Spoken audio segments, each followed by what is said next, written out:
All right. So this is an exciting panel on the future of chordoma research. There is quite a lot of promising work going on here in Houston, both at MD Anderson and at Baylor across the street, and we have a really strong panel here. I'd like to first welcome up Dr. Wei-Lien Wang, who is a pathologist here at MD Anderson, who's going to talk about some interesting work that the team here is doing on skull base and sacral and spinal chordomas. So, Dr. Wang.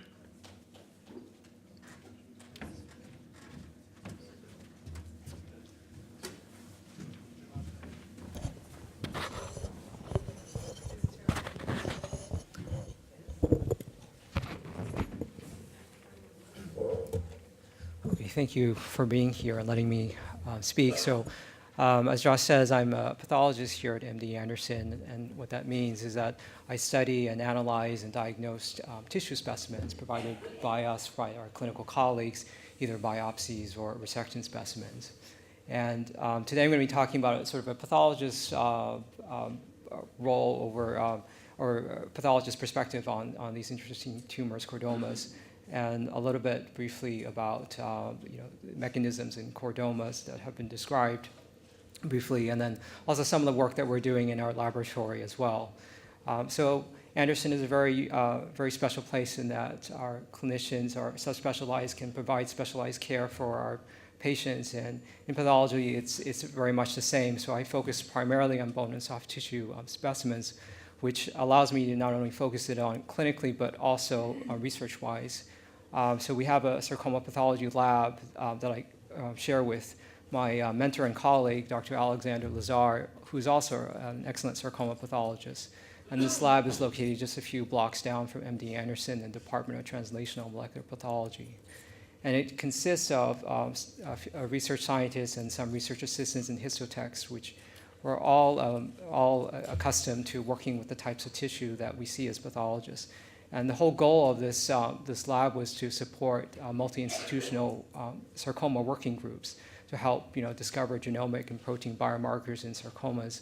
And it's also very helpful because we can do comparative studies with other sarcoma subtypes. So we originally got into chordomas by the collaboration and support by Dr. Lawrence Rines.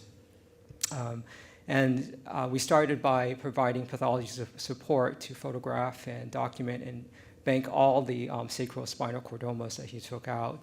We wanted to be consistent, and we wanted to try to ensure quality of the tissue that was taken out and how it was examined, so that we could provide and support multi-institutional and departmental efforts to study these tumors, and also help us as pathologists try to identify biomarkers that may be useful for prognosis and therapy for not only our clinicians but also our patients.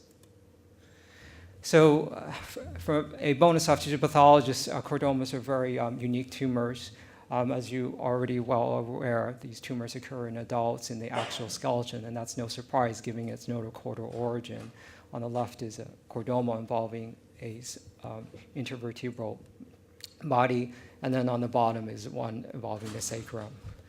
And histologically, these tumors are very distinct to us.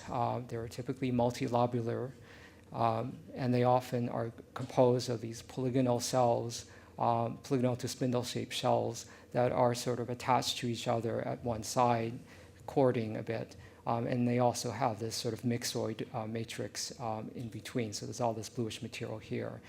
And for the most part, most conventional chordomas, the diagnosis is pretty straightforward given the clinical and radiological impression as well. But there can be sometimes diagnostic dilemmas with other tumors, particularly when the biopsy is very small or when there is no clinical or radiological information provided. And fortunately, we can do protein studies, in this case brachyuria, that can help us distinguish this tumor from other different tumor types. And this tumor also has some unique appearances as well, in that they can have unique variants, such as the chondroid variant, where on the left you see a chordoma where it's sort of juxtaposed to an area which we would consider is called chondroid variant. And in this case, you have this sort of blue purple glassy appearance, and this is recapitulating cartilage. When cartilage is very much akin to what's surfacing your joints. So it can undergo cartilaginous differentiation. And then very, very rarely, there are exceptional cases where it can, what we call, de-differentiate. And this is where the tumor becomes extremely poorly differentiated, essentially. It doesn't look at all like anything like its classic appearance. It becomes this sort of very pleomorphic, very irregular, ugly-looking tumor. So in contrast to some sarcomas where we have no idea where they're coming from, chordomas, we do know that they are notochordal in origin, but we just don't know how it gets there and transforms into a tumor in adults. Now, there are some theories that that these tumors may arise from notochordal remnants, and it's, as you probably know, notochordal remnants can be seen in the base of the skull, but you can also find them in intervertebral disc.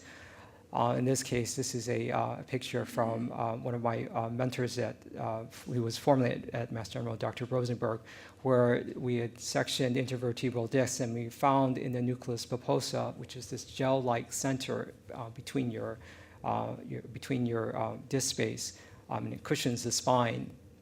We found residual remnants of notochordal cells present in adults, and this is a bit of a conundrum because normally, as you know, these notochords should have involuted after embryogenesis. The other theory that has come up is whether or not there is malignant transformation of benign notochord cell tumors. And this is an example of a benign notochordal tumor, abbreviated BCNT, where these patients typically present incidentally. It's radiographically considered, must be benign. And then histologically, they have a very distinct appearance in that they're much, much larger cells than the other conventional chordoma cells. They're big, ballooned out cells with very, very tiny nuclei. They almost look like fat, basically. So on histological appearance, they can mimic either normal mature fat or brown fat, except when you do a stain, you can confirm it is actually truly notochordal. And in certain cases, we have seen benign notochordal tumors in sacral chordomas. We have seen these lesions adjacent to chordoma areas, and so there may be some credence to that theory that they could arise from these benign tumors, but it's actually quite exceptionally rare that we actually find these precursor lesions. So I'm not sure if that is really how it actually progresses. And also to add to the conundrum is this concept of extra-axial skeletal chordoma. So you don't always find chordomas in the axial skeleton. You can actually find it in other places as well. You can find it in the appendicular bones or even in the soft tissue.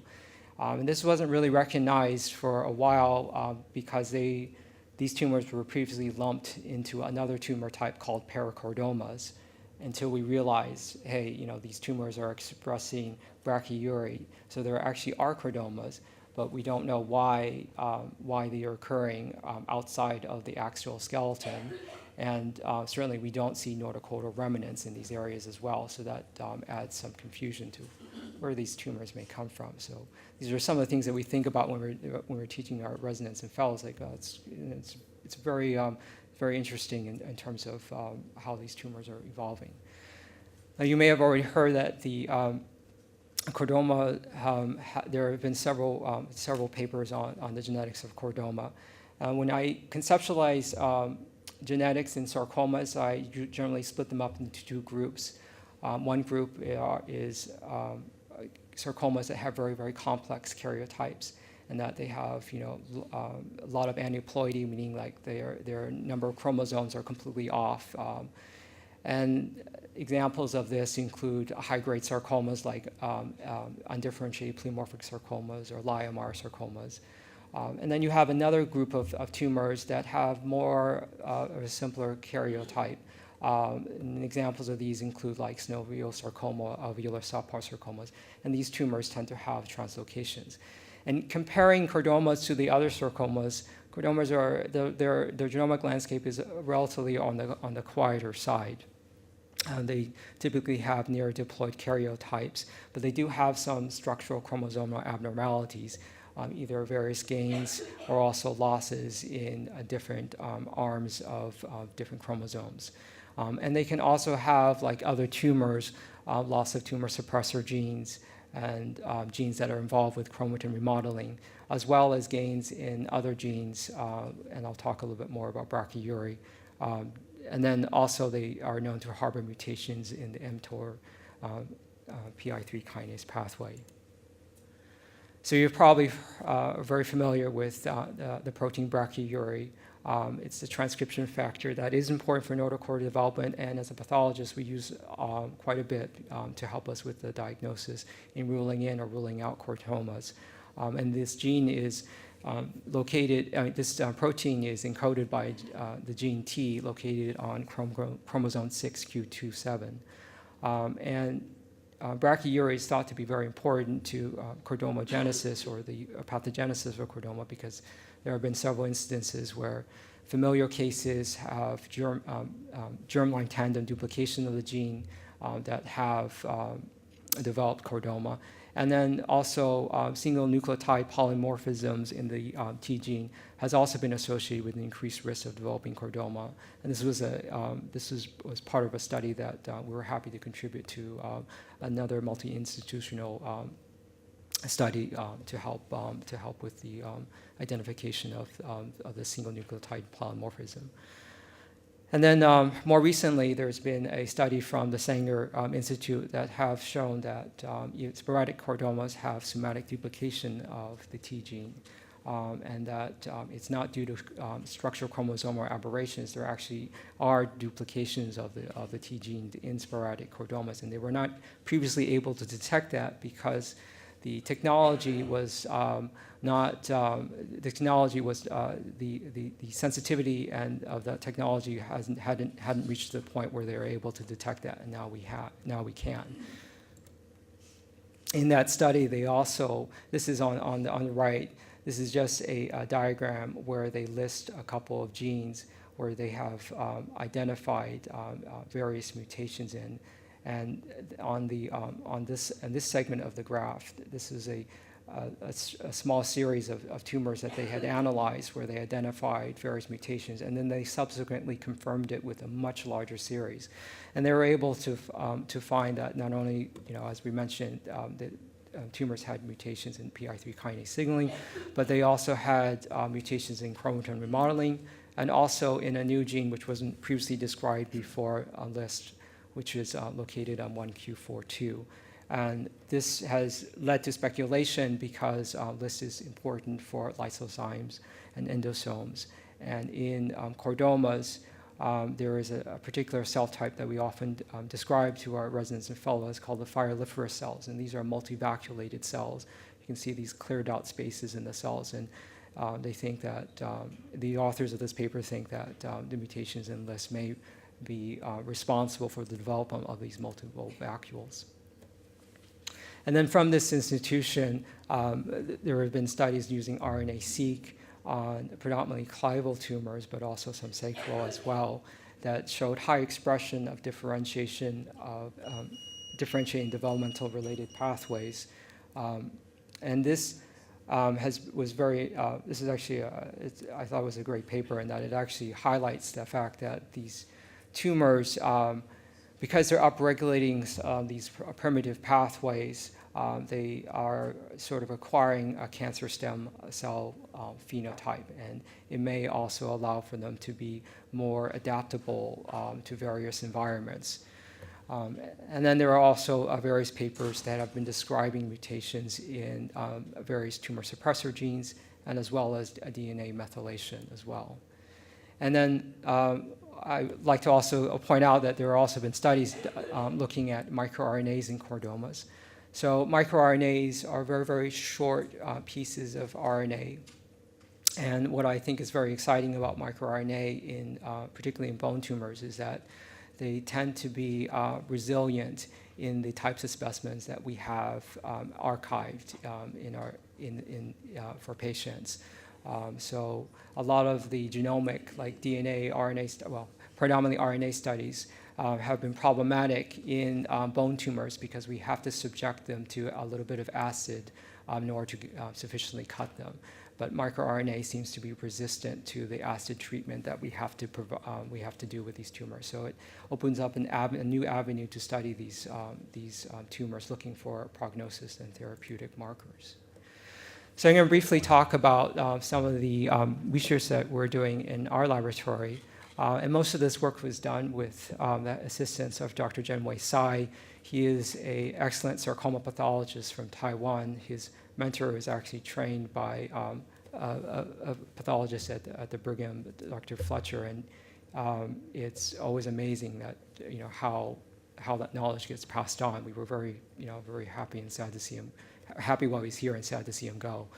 And when he came, we asked him to look at two potential mechanisms in chordomas, which we were incidentally studying in other tumors. First, we wanted to know what was the role of telomerase mechanisms in chordomas, and I'll briefly go into this. And then also we asked him, was there a role in the immune infiltrate in chordomas? So what is telomerase? So telomeres, as you may or may not know, are DNA repeats that are found at the ends of chromosomes, and they are very important for the stability of the chromosome. So as you age, your telomeres actually decrease and shorten, and the cells that have very short telomeres are subjected to undergo apoptosis. And telomerase is an enzyme that helps maintain that length, so it helps prevent that apoptotic procedure. So some tumors have developed a mechanism to overcome this replicative senescence. So normally each time cells divide, the telomeres get a little bit shorter and shorter, and then the cells finally undergo apoptosis. So some tumors have developed a way to bypass that and achieve immortalization by having mutations in the telomerase pathway, resulting in continual, long telomeres. And examples of these include gliomas, neuroendocrine tumors, and also various sarcomas listed here. And there are two major mechanisms where telomerase defects can occur. They can either occur at the promoter region of the telomerase gene, or they can be telomerase independent, enzyme independent, and this is sometimes called alternately the phenotype alternative lengthening of telomere, which is also have been associated with some proteins called ATRX and DAX. So not only is this a mechanism for certain tumors, but they have been found to be poor prognostic in some tumors, and including like gliomas, or also in neuroendocrine tumors. But also in some sarcomas, they've been found to be poor prognostic as well, although not in all. So to help study this, Dr. Tsai created a tissue microarray, and this is a way where we can actually study multiple tumor specimens at the same time. So he created a tissue microarray of 93 cases, including a mixture of both primary, recurrent, and metastatic disease. He performed studies looking at the proteins that are normally associated with telomerase defects, ATRX and DAX. And then we also sent out our specimens to Dr. Meeker at Johns Hopkins to look at whether or not the telomeres were lengthening or not in chordomas. And then also we performed TERT promoter mutation analysis. So basically a comprehensive study looking at the telomere mechanism in chordomas. This is just an example of one of the protein stains that we did called ATRX. Now, in normal cells, ATRX should be retained, and in tumor cells, they can also be retained, but they can also be lost. And we found that in about 30% of cases, there was complete loss of ATRX, showing that yes, some of these tumors do have defects in the telomerase mechanism, resulting in its absence. And then we also sent the specimens that we sent out to Dr. Alan Meeker to look for lengthening of telomeres. We found that about almost 60% of specimens had lengthening of telomeres in the tumor cells. And this is in this study, the positive signals are signified by these very large chunky signals here. So these large chunky signals indicate that there is excess of telomeres. We also did, as I mentioned, TERT promoter analysis, and we found that about 10% of tumors harbored TERT promoter mutations, indicating that in some tumors, the actual telomerase gene promoter was mutated. And in 3 cases, 3 of them, in three metastases, actually acquired the TERT mutations. So this is not a static event. This is actually quite common in all tumor types, including sarcomas. You can get heterogeneity, and that the tumors can acquire additional mutations as they progress. In this case, we have found that at least in 3 cases, the tumors acquired a TERT mutation in the metastasis where it was not previously seen in the primary. And then looking at whether or not these markers had any prognostic significance, very similar to other sarcoma types, we found that ATRX loss was actually associated with a worse prognosis, both in overall survival and metastasis-free survival. So from his study, we found that chordomas do have lengthening of telomeres, and that one of the mechanisms could be from TERT promoter mutations, but not in all, and that you can use ATRX to sort of prognosticate some of these specimens. So let's go to a topic that's sort of hot in the area of oncology, and this is a request that we almost get daily at the clinical service, and also being asked to look at also in the research arena as well. So as you know, the immune microenvironment for tumors have gotten a lot of attention in the press, particularly for things like melanoma and lung cancer. And similar studies are being applied to sarcomas. And so one of the questions we asked was, well, do chordomas, do the microenvironment make a difference? And there is some plausibility to that type of question, because when you examine chordomas, in the fibrous septa, you often see lymphocytes present. Now, sarcomas are not like carcinomas. Carcinomas can acquire lymphocytic infiltrates, but in sarcomas, they generally don't have much lymphocytes. So having lymphocytes in a sarcoma like chordoma is a little unusual. So it caught our eye and said, well, could this play a role? To do this, we used the same tissue microarray. Again, you can see this. This is just a small core of the tumor, and you can see there are lymphocytes through this fibrous septate between these tumor cells. And we applied stains that sort of characterizes the immune infiltrate, and we did a basic panel looking for T cells and macrophages, which have been normally studied in various other cancer types. So this is an example of a CD8, which is a subset of T cells, and you can see these brown areas are actually the CD8 positive T cells. And we applied image analysis at our laboratory, and this is where the computer can analyze, how many of the cells are staining brown and how many are not staining at all. And we were able to identify that, chordomas, as confirmed what we're seeing also histologically. They do have immune infiltrates, and they do have lymphocytes, and they also tend to be T cells. And there are also a fair amount of macrophages as well. And then we, sort of in line with the immune microenvironment, we also looked at some neoantigens that are sometimes expressed in tumors. So as tumors mutate, they can acquire, or they can start expressing antigens that were normally suppressed. And one of the antigens that can be expressed in tumors is called PRAM, so preferentially expressed antigen in melanoma. And PRAM is normally actually only found in the testes, which is an immune compromised site. But we have found that some tumors like melanoma and now also in chordomas can also express PRAM.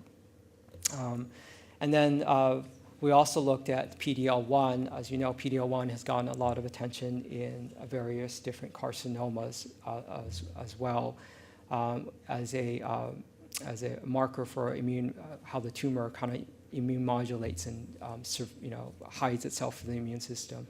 And then, unfortunately, in this case, we didn't find any PD-L1 expression in chordomas, but clearly the tumor is generating an immune infiltrate, and there may be other mechanisms that the lymphocytes are responding to and invading the immune system. Looking at... I'm so sorry to interrupt. I just wanted to, we're running a little bit short on time. So okay, we're almost done. So looking at the recurrence-free survival, we found that the immune infiltrate cells, the T cells, the CD4, CD8, tends to associate with worse survival. So, in summary, doing the study, we were able to confirm that the immune microenvironment actually can play a role in chordomas. The type of lymphocytic infiltrate could be of prognostic value, and that there are actually some neoantigens that are being expressed in chordomas that could be useful as well. So, in summary, even though that these chordomas are unique in terms of the realm of sarcomas, and they generally have very relatively quiescent genomic landscapes compared to other sarcomas. But the good news is that our understanding is actually improving with more sensitive and more increasingly available molecular techniques, and also new ways of conceptualizing like the immune microenvironment. And I think with all those tools actually coming and increasing exponentially, we're all looking to find, hope to find or assist to find biomarkers that can help our patients. So thank you very much.